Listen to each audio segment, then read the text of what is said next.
Oi, eu sou a Lê Camargo. E eu sou a Lu Carniti. Sejam bem-vindos a essa tal maturidade. Bem-vindos, um podcast no qual a gente mostra as experiências e vivências de quem tá assim, ó, como a gente na fase dos 40. Com todas as dores e delícias da fase madura. O nosso podcast é semanal e aqui a gente aborda assuntos que rodeiam a maturidade da mulher, bem-estar, carreira, relacionamento, todos os temas desse universo feminino.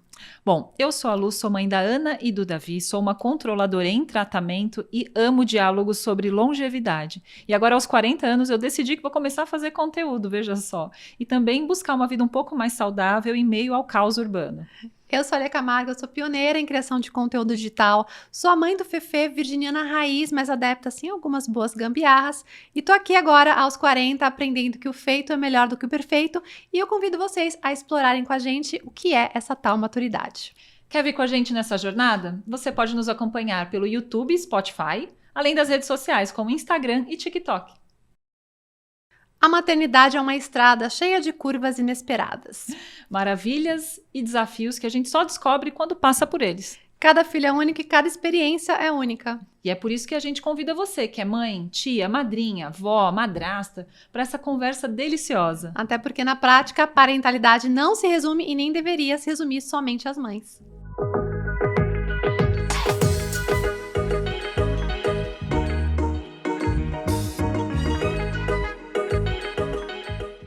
Vocês já viram a gente aqui falando um pouquinho de gravidez, essa fase inicial, quando nasce aquele bebezinho. E hoje a gente quer falar das criaturinhas já, quando ela já tem uma certa personalidade, né? A gente vai falar de criança, de filho, de pré-adolescente, porque, né, a Lu tá nessa agora. Tem uma adolescente e um pré-adolescente. Isso, olha que delícia. Olha, é bom porque o Fernando tá com 7, o Davi tá com 11 e a Ana com 14. Então eu já fico pegando os spoilers do que vem aí. Isso, amiga, vai vir coisa bacana, viu? É bom ter amiga com filho. Você já tem pra onde olhar, né? Exatamente.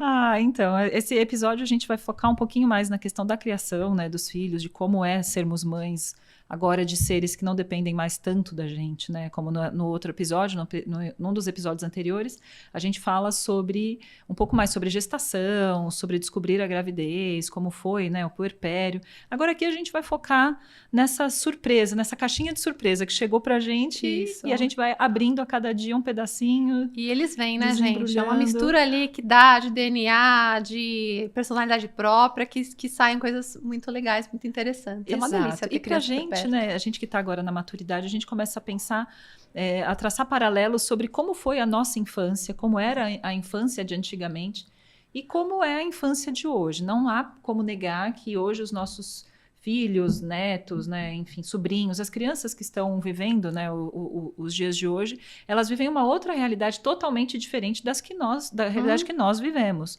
Né? A tecnologia é algo muito mais presente, eles são nativos digitais, eles nasceram já com a internet pegando fogo, né, com tudo acontecendo, e é muito diferente da gente, né, de como foi a nossa infância, né? Se a gente for traçar um paralelo, o que você vê ali, assim, de maior diferença, assim, entre a nossa infância e a que tem acontecido agora? Você falou da questão da tecnologia, né? Que hoje em dia a evolução que ela teve foi muito rápida comparada a como a gente acompanhava a tecnologia, mas eu acho que também influenciou demais na forma de se socializar com as pessoas e que eles acabam pegando um pouco disso, né? Que é uma loucura. Eu acho que é o principal para mim das diferenças, né? Das coisas que eles têm acesso hoje. Hoje é tudo... Hoje tem muito mais de tudo, né? Então eu vejo o Fernando assistir um desenho assim, ele pode passar o dia vendo desenhos diferentes que tem esse repertório. A gente consegue fazer viagens que na minha época não tinha condições de fazer, porque também a internet facilita, os trabalhos facilitam. Muito Exato, é uma outra realidade, né? Eu penso também na questão o que você falou dos relacionamentos é algo muito sério, porque de fato, a gente para ver um amiguinho, ou a gente ia na casa desse amiguinho, ele vinha em casa, era na escola, era na rua, e hoje eles têm relacionamento com amigos online, né? Então eles jogam online, um chama o outro por chamada de vídeo, e eles estão ali juntos, mas não estão presencialmente, né? Assim que o Fernando passou a pandemia, assim, jogando coisa e vendo a prima pelo celular. E como foi na volta, assim? Você sentiu que ele deu uma... Como que foi para ele voltar a conviver com outras crianças? Pegou uma fase muito crítica do Fê, que ele estava num momento ali em que ele estava começando a socializar com as pessoas. Então, ele era uma criança que dava bom dia para todo mundo, que conversava muito mais. E quando a gente voltou a encontrar as pessoas, eu percebi que ele estava muito mais introvertido, mais retraído. Então, assim, esse ano inteiro, que foi um ano, assim, mais... Um ano normal, realmente, numa escola só e tudo mais, eu acho que ele tá começando a desenvolver de novo algo que ele deu uma freada ali e voltou agora. É um prejuízo que não tem como mensurar, né? A pandemia, de fato, trouxe em vários âmbitos, vários tipos de prejuízo, mas e mesmo quando ela acabou, socialização... a questão de máscara para criança é muito Sim. triste, né? Porque eles estão aprendendo a falar, o Fernando estava aprendendo a falar, então não via as outras crianças falando, não sorria. Ai, foi difícil. Foi, e passar por isso como mãe, né, nesse momento também foi bem desafiador de ver que eles estavam ali. A Ana saiu da infância e entrou na adolescência na pandemia, porque a pandemia começou no aniversário dela de 11 anos, bem no fim de semana do aniversário dela de 11 anos, e ela saiu da pandemia com 13 para 14 já. Tá um momento que muda muita coisa. E que a convivência, né, essa questão do dia a dia, de conviver, de dividir, de se sentir pertencente a um grupo, ela não teve. Isso tudo foi também virtual. Então, eles estão reaprendendo a fazer algumas coisas agora, e eu sinto que isso também é uma das diferenças da nossa infância para a infância deles. Outra coisa que eu sinto de muita diferença para a infância de quem vive hoje, para que a gente viveu, é a rapidez de tudo, né? Eles têm um mundo muito mais fluido, com informação muito mais fluida, e eles aprendem muita coisa muito mais rápido. A gente foi para a escola, a gente via professor escrevendo na lousa, né? Essa semana o Fernando tomou uma bronca em casa, porque estava fazendo liçãozinha de matemática, e é primeira série. É assim, 20 mais 5, a liçãozinha de matemática. E ele falou, Alexa, quanto é 20 mais 5? Olha lá. Aí, Daniel, primeiro ele pausou, ele veio rir e falar pra mim, né? Ó, seu filho acabou de fazer isso. E depois a gente deu uma bronca, falou, não, filho, não pode, precisa aprender. Mas é assim. Isso.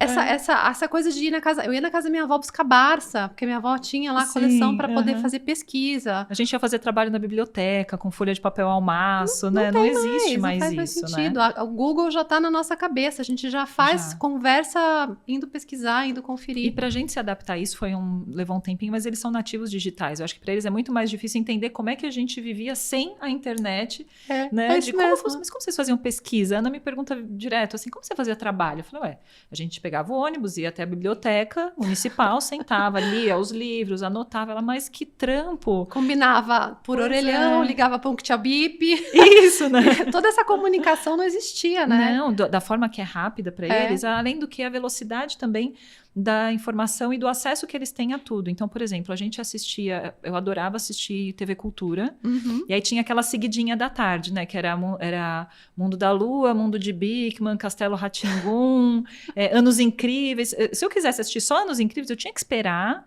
passar todos aqueles para chegar nos Anos Incríveis para poder assistir. Eles não, eles dão um play, on demand, né? Assim, eu quero agora assistir o desenho X, eles vão e eles conseguem. O que também é um desafio pra gente como mãe, porque vira assim, se cria um imediatismo pra tudo, né? Então é tudo pra agora, tudo você pode pedir num delivery, você pode botar na TV na hora que você quer, procurar, é tudo pra agora, né? E aí não tem o processo da espera, né? Que é algo muito importante pra formação do ser humano como um todo, de entender que existe o processo da espera, existe o ócio, existe o tédio, são sentimentos, são momentos e situações que eles não estão mais acostumados a viver, e é muito importante. Lá em casa a gente sempre...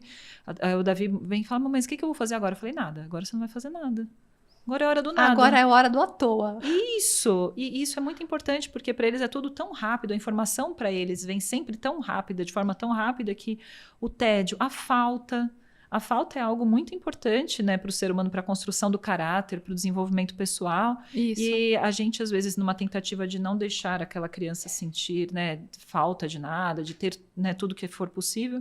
E aí a falta da falta é um problema, né? Então, isso também eu sinto que as gerações atuais, elas têm um pouco mais de dificuldade de lidar com isso. E acho que a gente a nossa geração já peca já nesse quesito na educação, né? É difícil pra gente também, né? Saber onde que a gente solta, onde a gente aperta, onde a gente puxa. É sempre um processo bem, bem dificultoso para quem cria, né, crianças, para quem educa, né, na verdade, porque, inclusive, é uma das questões que eu queria colocar aqui, Lia.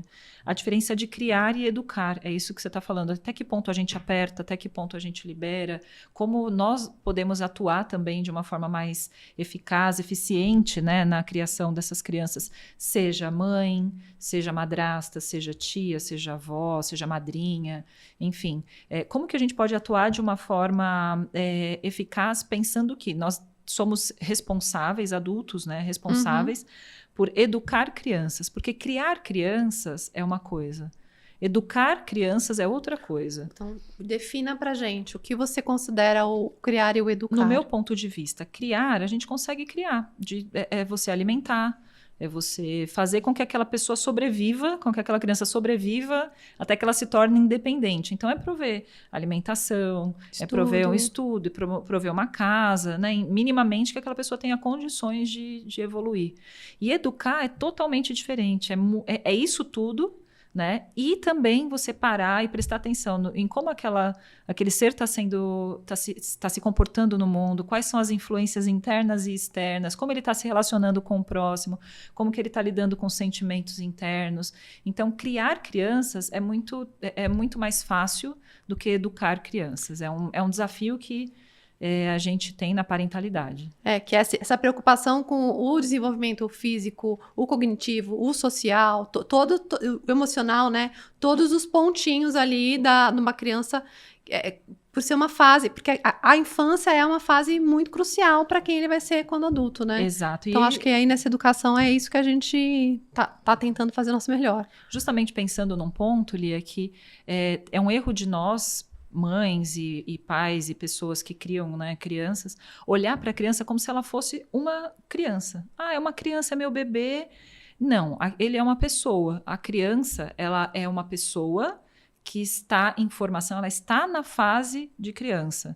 Ela vai estar na fase de criança e deve ser respeitada essa fase, ela deve ser acolhida, ela deve ser protegida por ser uma pessoa na fase da infância. Mas a gente tem que olhar que é um cidadão que está sendo construído, é uma pessoa que vai virar, em determinado momento, pré-adolescente, depois vai ser um adolescente, depois vai ser um jovem, vai ser um adulto. É uma pessoa completa isso. que está ali no formato mini. É isso. Que está no formato mini. Isso é uma diferença muito grande da forma como a gente foi criado, porque hoje a gente considera mais esse aspecto de ver o que a criança está com vontade, se ela está afim, do que ela gosta, do que ela não gosta. E que era uma coisa que nossos pais a gente só seguia, só ia fazendo. Não tinha muito essa... Então, querida, você realmente quer comer isso? Você quer ir com a gente nesse lugar? Qual é a sua opinião? Qual a sua opinião? O que você pensa sobre esse assunto? A gente veio de um lugar onde criança era outra coisa. Não se metia em assunto de adulto. Isso aqui é assunto de adulto, criança não se mete. Não é assunto para criança. Né? Então, hoje a gente tem uma percepção muito maior de que as crianças são pessoas que estão na infância. Né? E que daqui a pouco serão pessoas que estão na adolescência, serão pessoas que estão na juventude, pessoas que estão na fase adulta. Então, quando a gente olha para essas crianças com essa responsabilidade de sermos os adultos que hoje governam a vida delas, porque elas não têm autonomia ainda para governar suas próprias vidas, a gente começa a entender que, peraí, existe uma personalidade que eu preciso respeitar, existem vontades que eu preciso ouvir, existem posicionamentos que eu preciso dar ouvidos, para que essa criança entenda que ela é ouvida, que ela é respeitada, que ela tem que sim colocar a sua vontade, seu desejo. E eu não tô falando aqui de, amorzinho. Faz o que você quer, amor. Faz o que você... você a mamãe vai fazer outro, a mamãe compra outro. Isso, você quer comer em que pratinho? No pratinho azul, no pratinho amarelo, no pratinho... Não é isso. Mas é de que ela saiba que ela tem... a criança, ela ocupa um lugar dentro de uma família. Seja qual formato Isso, exatamente. For. E inclusive que ela tem responsabilidades na casinha em que ela mora, dela tentar entender um pouco que esse mundo é dela também, né? Não é do pai e da mãe só. Exato, e que ela tem esse papel. O papel dela é um papel fundamental e que vai se sustentar também quando ela não for mais criança. Ela tem um lugar de filha, ela tem um lugar de irmã, ela tem um lugar de prima, ela tem um lugar de neta, que esse lugar vai sempre acompanhar, só que ela não vai ser sempre criança. E esse é um erro de muitos de nós que criamos, né, e que educamos crianças, de olhar para eles como pessoas limitadas, como crianças infantilizando, não na questão da fase da infância, mas deixando uma pessoa imatura ali, não trabalhando nos sentimentos dela. A independência, né? Bom, é óbvio que aí você junta, né, o que você pensa, o que o seu parceiro ou sua parceira pensa, e você tem ali geralmente um embate, né? Então eu tenho muito esse embate do tipo, ele tem que ter uma independência, deixa ele fazer as coisas, testar, segurar isso, não faz mal que pode quebrar, mas a gente tem que liberar para que a criança tenha esse espaço para que ela evolua, para que ela cresça, para que ela descubra quem ela é também, né? Você sabe que uma vez o Davi falou assim para mim, ele estava se enxugando sozinho no banho e ele com uma dificuldade com a toalha, puxa como é que faz para enxugar as costas e não sei o quê. Aí ele falou assim, ai mamãe, você tinha que ter me ensinado a me enxugar sozinho mais cedo. Olha! Agora é muito difícil para mim, porque tem coisa mais gostosa que você enxugar filho depois do banho, né? É uma delícia, eu adoro o momento do banho. Sempre dei banho, lavei o cabelo, enxuguei, aí eu vi que ele tava com dificuldade. E a dificuldade dele foi porque eu enxuguei ele. E de repente, vai você agora pra sem enxugar faculdade, sozinho. né? Não tô conseguindo e tal. Então, assim, a hora que ele falou aquilo, me despertou e eu falei, caramba, eu acho que muitas vezes a gente quer fazer pela criança, às vezes até pelo ato de carinho, de amor. Não, e às vezes não é nem pelo ato de carinho, mas é porque é mais rápido, mais prático. Também. Meu, você quer tomar da mão da criança e não vai levar esse prato, você vai ter que falar 10 vezes, leva esse prato pra pia, nanana. Aí você vai e faz. Isso é pro resto da vida, Só tá? que Porque nessa até que a hoje... gente vai e faz, a gente tá tirando ali um aprendizado Isso até dele, hoje, né? Até hoje eu vejo a pia cheia de louça, eu falo, eu vou pedir pra um lavar, vai dar desculpa, eu vou pedir, deixa eu lavar isso daqui rapidinho que eu faço. Deixa que eu lavo esse quintal aqui mesmo. E a gente vai colocando responsabilidades, né, mais responsabilidades sobre nós e privando eles de desenvolverem habilidades, de desenvolver suas próprias responsabilidades, né? Então, isso pega um pouco... E aí entra num assunto, Lia, que é sobre mimar, né?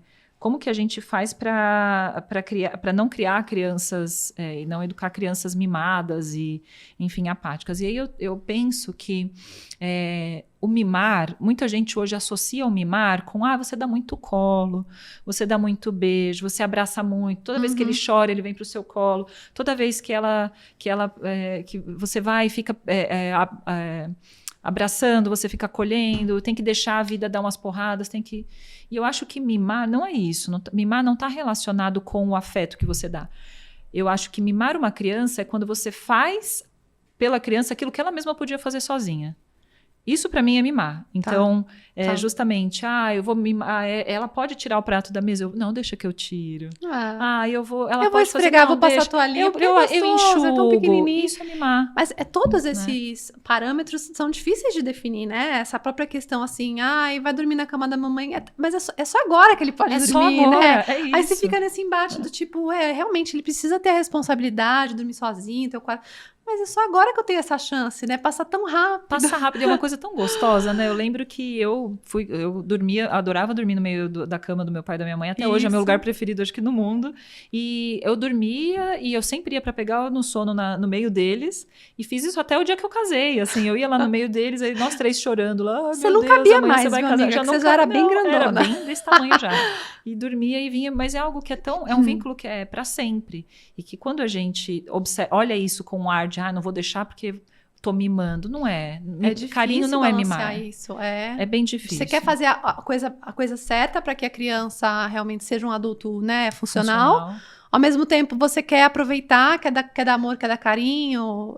Você também não quer fragilizar, não quer que seja uma criança também que precisa da mãe para tudo. Olha... Então, e aí você ouve muitas pessoas dizem assim, a criança mimada, a criança amada de hoje é um adulto realizado, né, no futuro? Eu acredito muito nisso, porque eu acho que é na infância que a gente constrói as bases, né, para que aquela pessoa se sustente pelo resto da vida. Acho que na infância a gente está ali fazendo o contrapiso, levantando, né, as colunas, colocando a estrutura para depois ele vir rechear a casinha dele com o que ele bem entender e tudo mais. Mas tem muita gente que fala, mas você é muito mole com a criança, a infância tem que ser dura também, porque a vida lá na frente é dura. E aí eu fico pensando, será que um serial killer teve uma infância onde ele foi amado, por exemplo?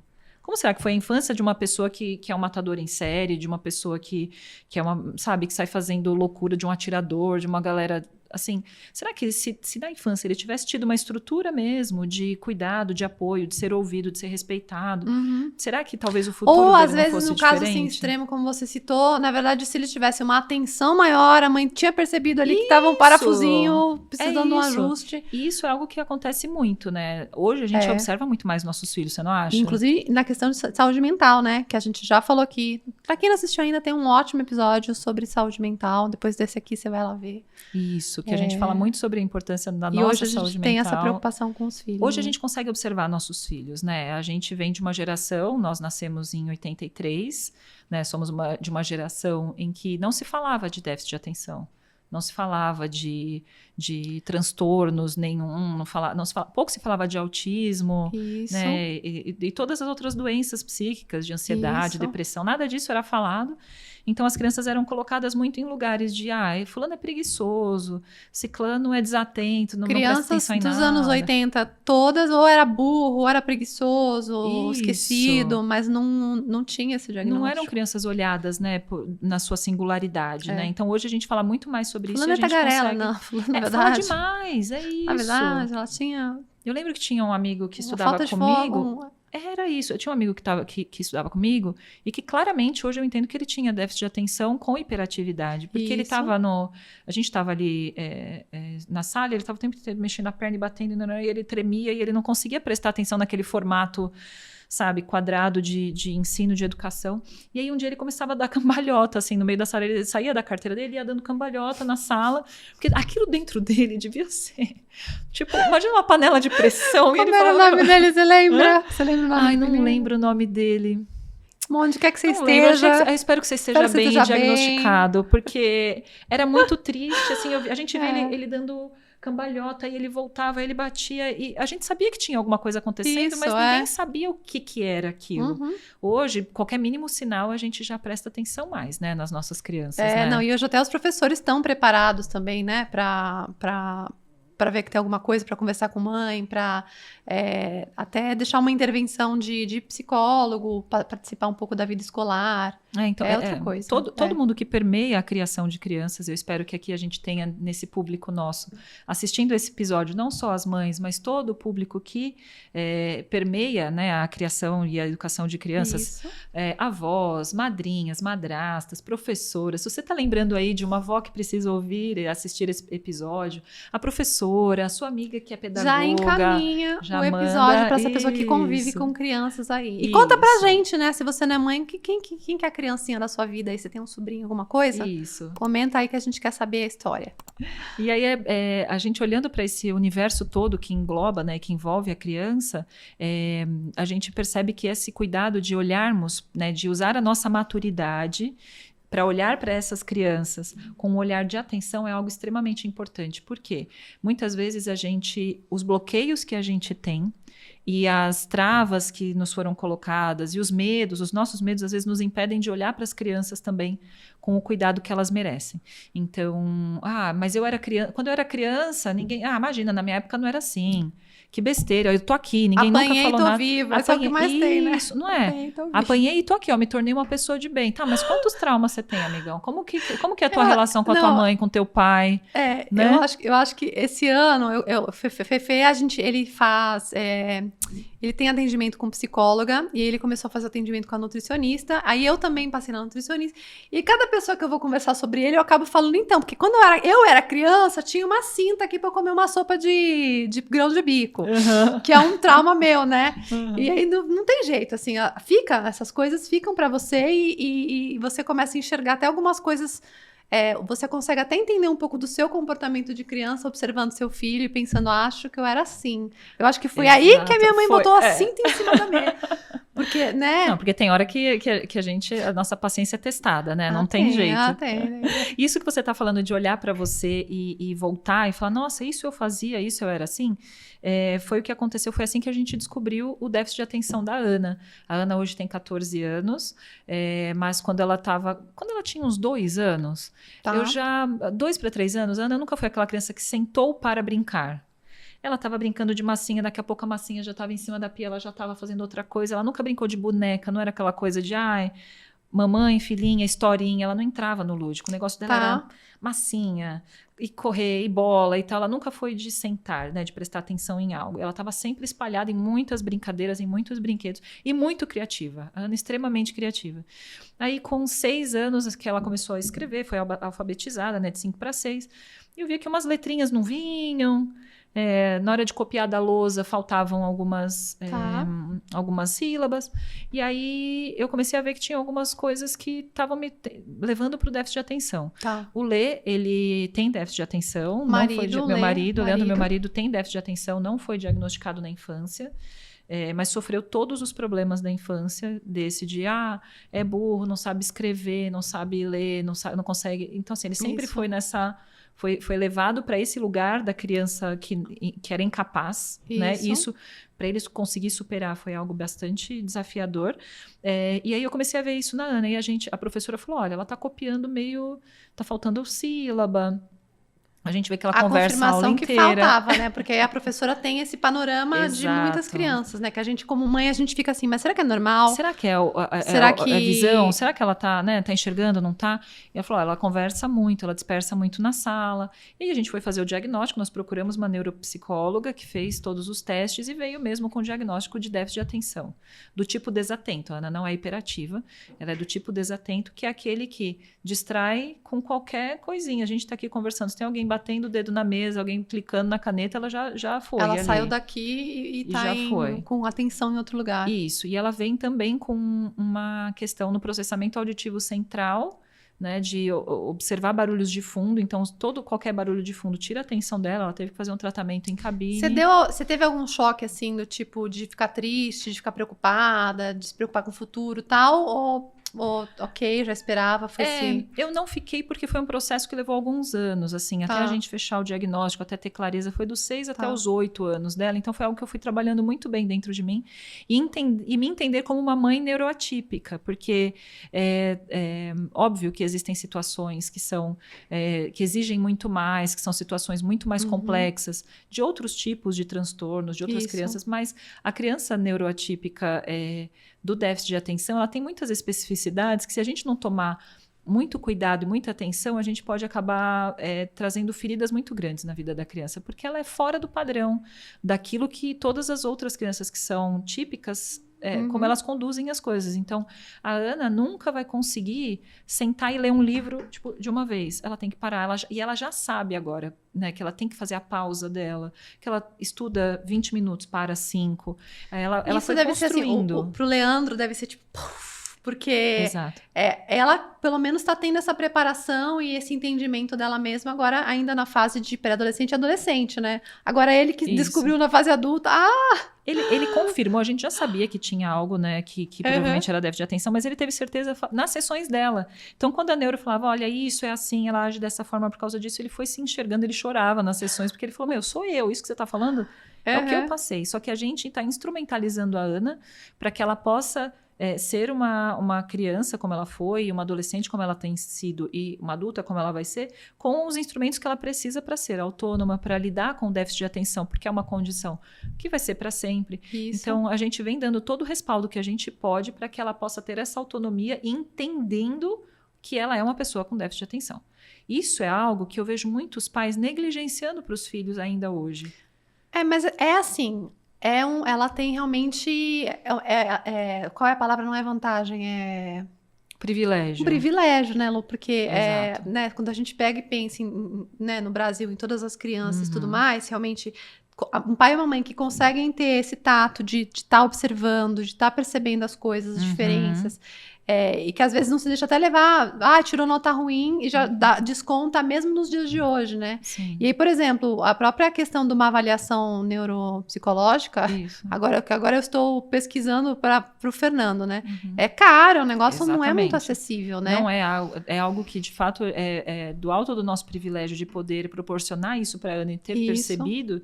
Tudo que a gente faz é pensando em instrumentalizá-la, e a gente sabe que existem famílias, existem pessoas que não têm a condição, porque de viabilizar isso financeiramente mesmo. E às vezes até tem o financeiro, mas é um trabalho, é um trampo, porque você tem que realmente... Você vai num profissional, vai no outro, vai ver negócio da audição, aí vai... Isso. Na terapia, coisas É uma dedicação que, como eu disse, obviamente, que é muito mais leve, muito menos... custoso do que crianças que têm condições muito mais avançadas, muito mais complexas. Mas eu estava conversando com um dos professores de matemática que dá suporte para Ana, e aí ele falou, mas ela tem o déficit de atenção, e eu expliquei tudo que a gente fez, ele falou, olha, parabéns, eu dou aula em escola particular, dou aula particular para crianças de escolas particulares, e é muito raro uma criança que tem déficit de atenção ter esse suporte. Então, assim...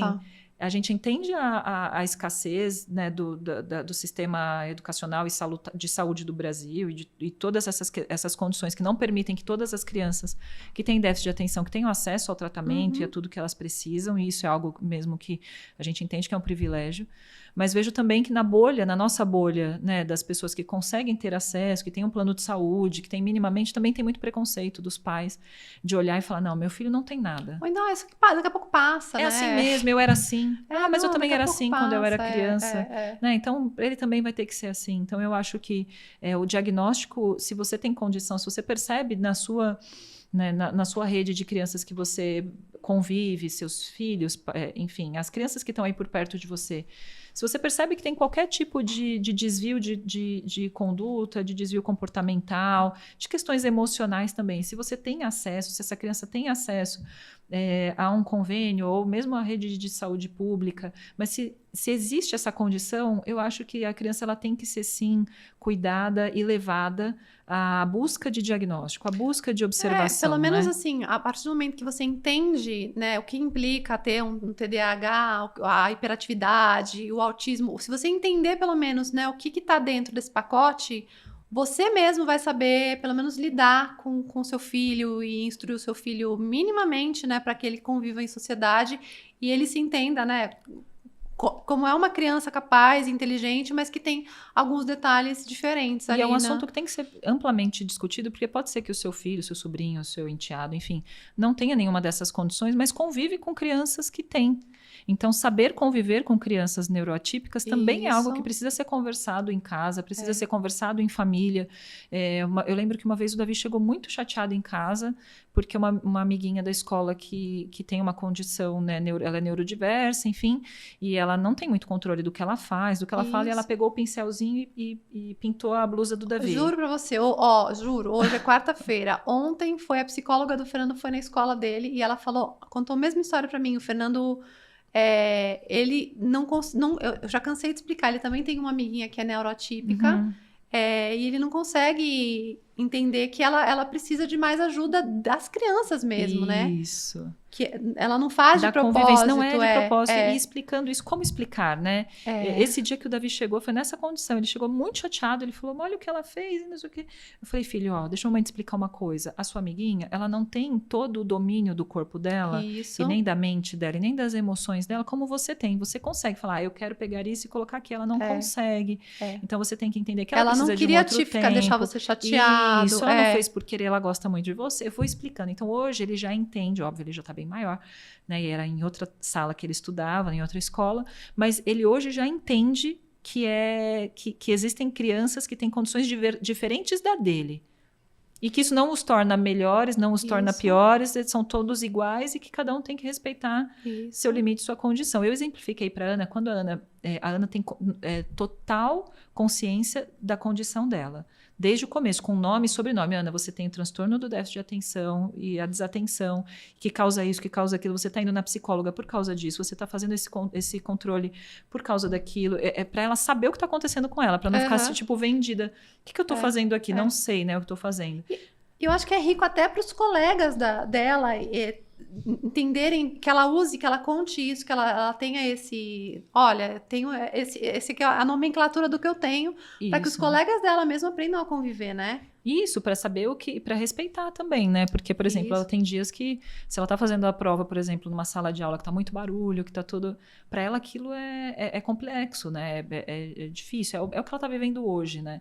E eu quero que ela tenha instrumentos em mãos para poder viver uma adolescência plena, né? Dentro disso, dentro do que ela pode, né, viver. Adolescente, agora vamos, vai, conta aí pra mim. Como tá essa vida de mãe de adolê? Eu vou falar pra você, amiga. Eu tinha muito receio de não saber lidar com essa fase, mas de todas as fases que eu passei até agora sendo mãe, desde o bebê recém-nascido até a adolescência, a adolescência, a pré-adolescência, que é onde o Davi tá, e a adolescência tem sido as minhas fases preferidas. Como assim? Juro. Assim, eu acho que... Não é problema, confusão, gritaria?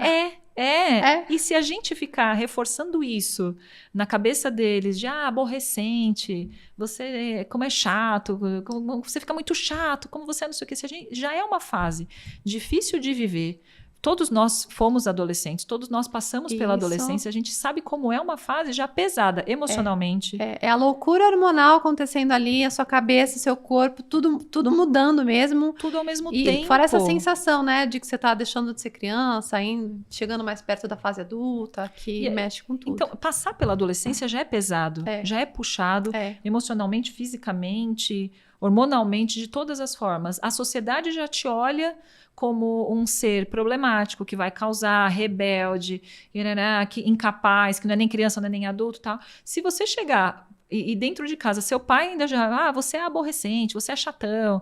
Se a sua família, sua mãe chega e fala, que saco essa vida, você não sei o quê.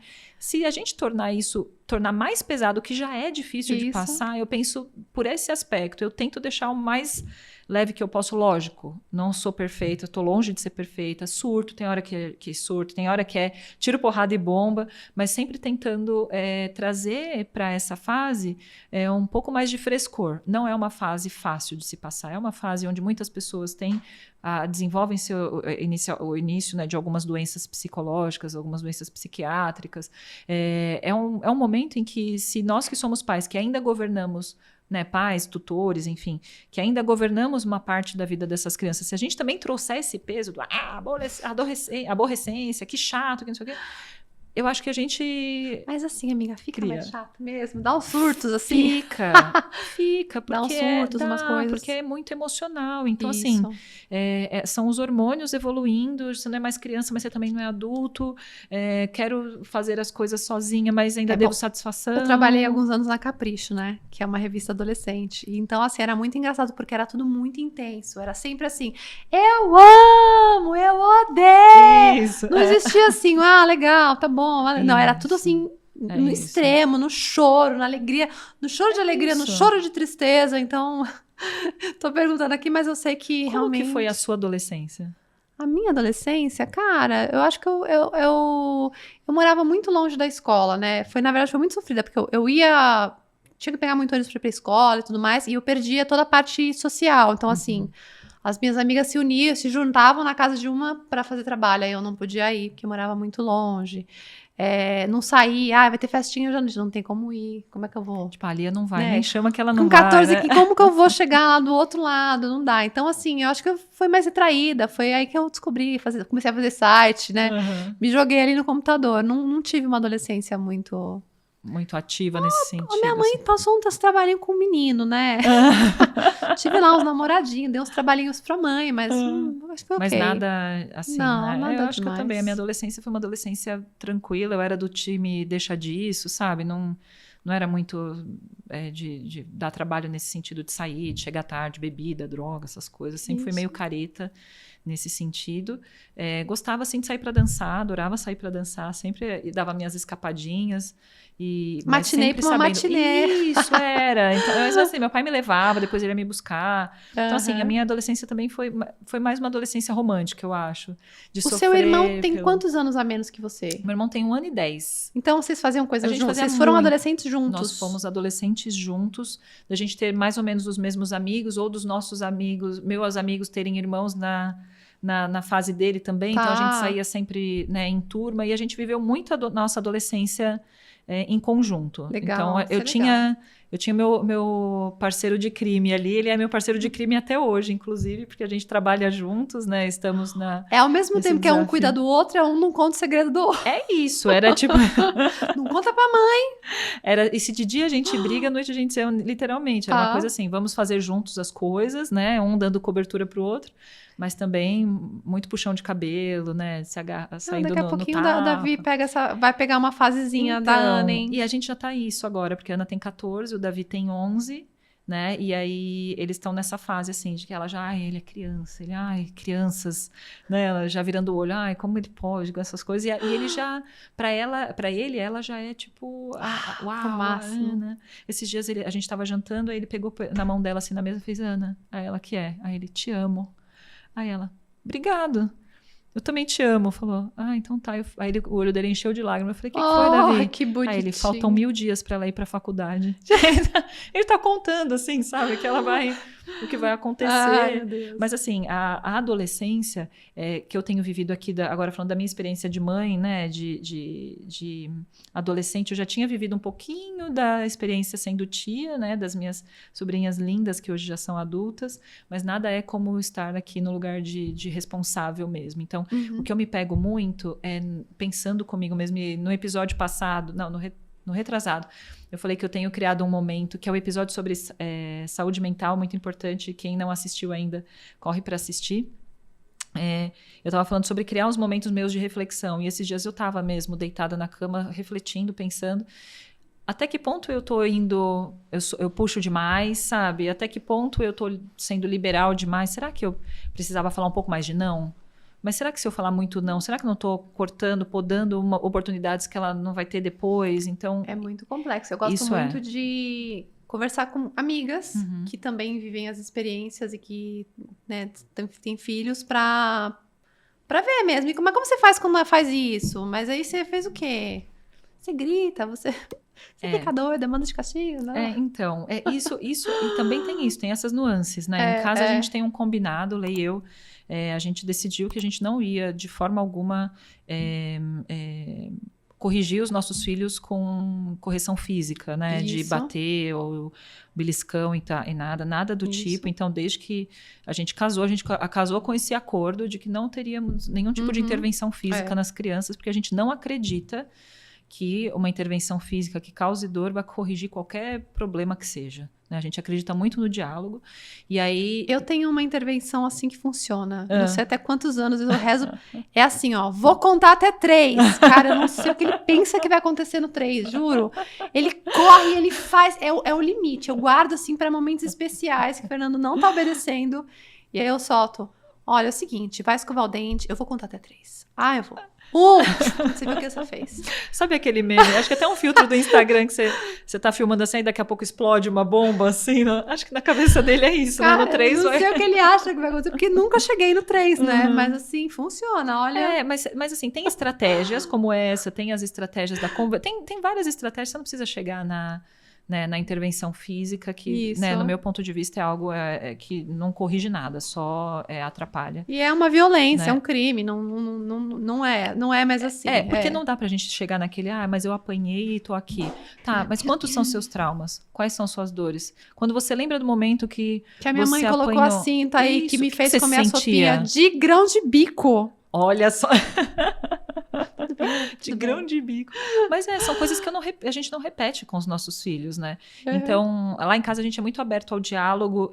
Por exemplo, tempo de tela. Tempo de tela é uma coisa que acho que é das minhas maiores preocupações hoje. Será que eu tô sendo prudente no tempo de tela? Então, eu converso com eles e a gente estabelece limites. Então, a Ana usa muito mais a tela por estar na adolescência, por estudar muitas coisas ali. A Ana tem celular já? Ela tem celular. Com quantos anos ela ganhou? Com 12, com 11 anos ela tinha um celular antigo do meu pai, aqueles antigões de jogar e tal. E aí depois, com 12, ela já tinha um celular melhor e, enfim, agora ela já tem acesso, porque na pandemia eles precisavam muito de dispositivos para estudar e acabaram tendo muito mais tempo de tela do que hoje.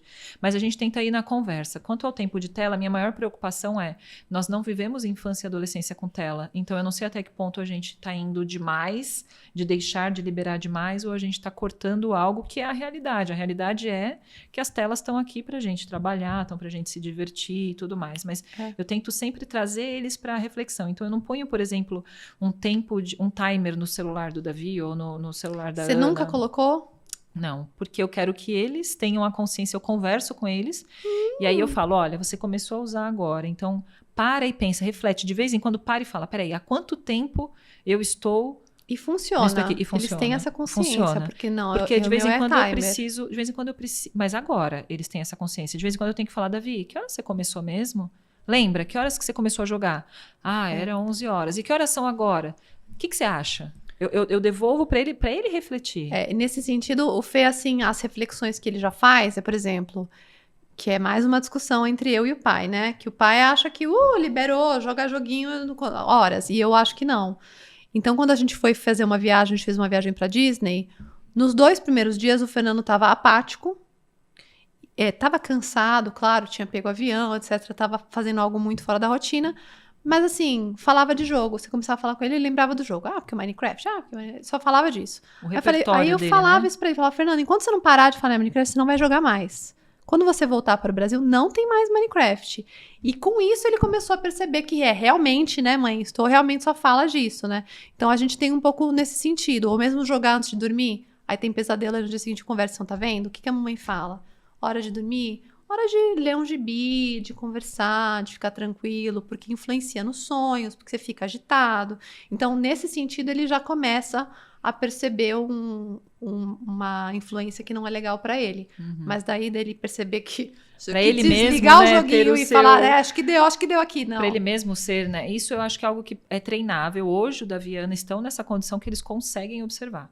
Mas na idade do Fefe realmente tem que ter tem que ter algo visual para falar, você começou, tá acabando o tempo, né? Você tem Alexa mais pita lá em casa, quando ele mesmo coloca, no final de semana, 2 horas, aí pode jogar, 2 horas jogando. Aí ele mesmo coloca, aí às vezes ele sai, às vezes ele me pede mais, eu falo, então vamos fazer assim, você vai tomar um banho, você vai comer um lanchinho. Sai dali, faz e eu vou outra pensar, coisa. vamos ver, mais meia hora, alguma coisa assim. Porque as crianças são, principalmente as que passaram pela pandemia, tiveram muito o recurso da tela para estudar, o recurso da tela para se divertir, porque não podia ver o amiguinho, viu o amiguinho pela tela, né? Então a tela se tornou algo muito mais presente na rotina das crianças do que antes, né? Então é importante mostrar para as crianças e apresentar também outras opções de diversão que não necessariamente eles conhecem porque não tiveram acesso, né? E como você falou, o repertório deles acaba se reduzindo a e mesmo coisas fica online, à toa, né? que assim, já muitas vezes eu vou para um restaurante e aí o pai dá o celular na mão e fala, não precisa dar o celular, tudo bem se eu tiver o celular e ele não.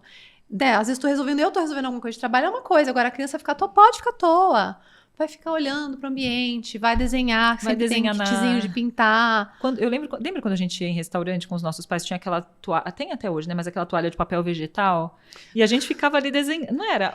Enquanto não vinha o prato, ficava zoando com palito na mesa, sei lá.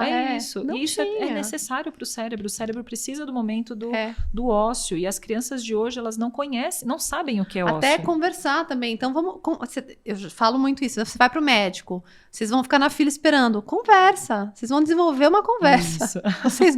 Pai e filho, desenvolvam uma conversa. Porque é isso. É um aprendizado para a criança também, um desenvolvimento do social, né? Isso você falou do médico, é uma coisa que eu faço com o Davi, e com a Ana, que é uma coisa bacana. Por exemplo, se a gente vai ao médico, eles estão passando em consulta. Então, a gente senta ao médico e aí eu deixo eles falarem com o médico. Então, legal. Eles contam o que eles estão sentindo, como eles vão, né? Como tem sido.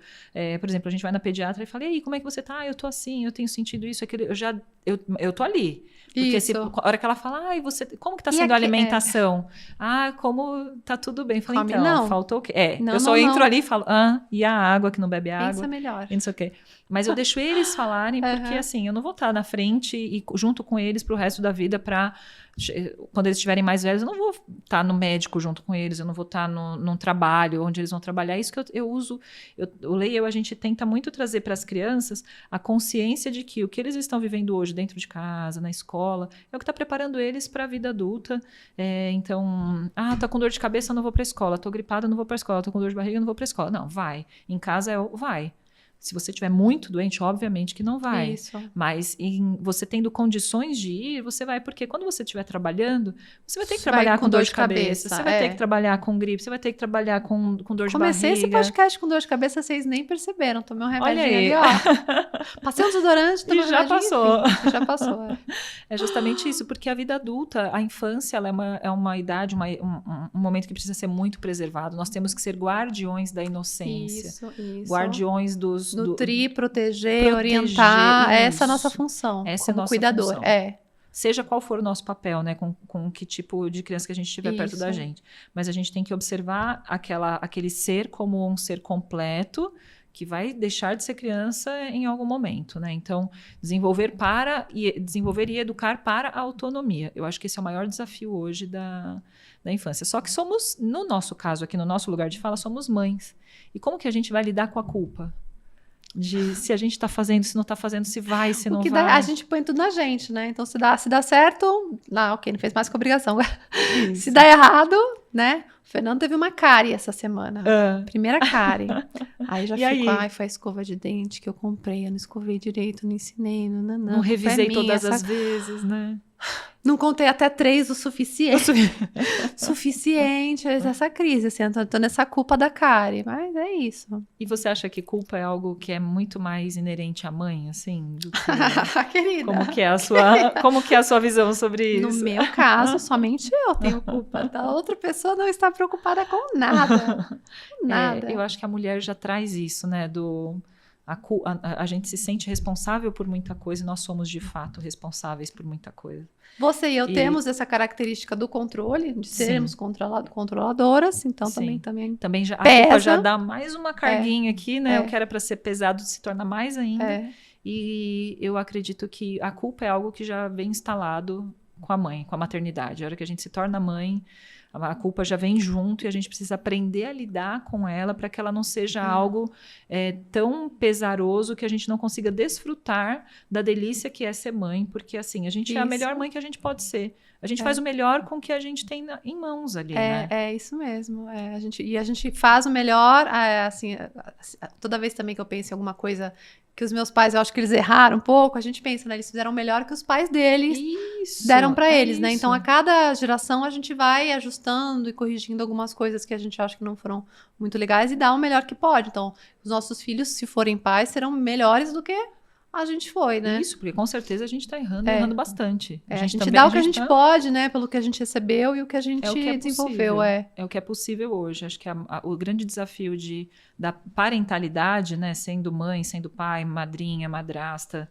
enfim, tia, é a gente tentar fazer o melhor que a gente pode com o que a gente tem em mãos e entregar para esse mundo crianças hoje, adolescentes amanhã e adultos no futuro que são responsáveis, que são autônomos, que são respeitosos, que são cidadãos que entendem sua atuação na sociedade. E que tenham confiança, né? Que sintam que nessa fase de infância a gente tenha dado para eles essa possibilidade de se entender, de saber quem é, de confiar em si, enfim, eu gostaria muito que eles fossem confiantes também. É isso, eu acho que é isso. A segurança, a confiança, né? A autoaceitação também, né? De saber que eles são amados do jeito que eles são, da forma que eles são, independente das escolhas, independente das orientações, independente do que vier, né? Eles saberem que eles são amados e que eles têm um lugar de repouso, né, nessas pessoas que o cercam, eu acho que é um grande tesouro que a gente se ficar rico e bancar a mãe no futuro também pode. Tá tudo bem, eu vou ser super feliz. A gente aceita a mansão de presente. Exato, eu vou ser uma mãe super feliz também. É isso, a gente chega a mais um fim de episódio aqui do ETM Cast.